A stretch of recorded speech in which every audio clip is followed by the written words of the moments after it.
फटे कपड़ों में एक लकड़हारा रामू घने जंगल से होकर गुजरता है। सूरज की रोशनी पत्तों से छनकर आ रही है। कुल्हाड़ी उसके कंधे पर है।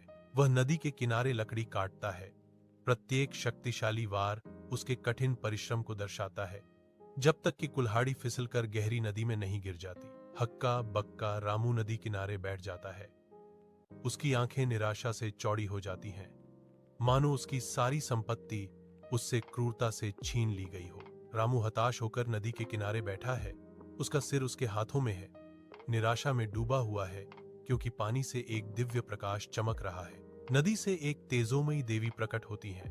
उनका शांत मुखमंडल और श्वेत वस्त्र चमक रहे हैं।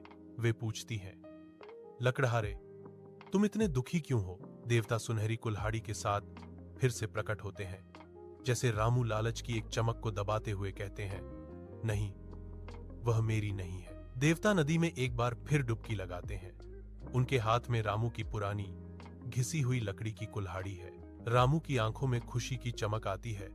वह अपनी कुल्हाड़ी को पहचानता है और कहता है, हाँ, यही मेरी कुल्हाड़ी है। देवता के चेहरे पर संतोष का भाव है।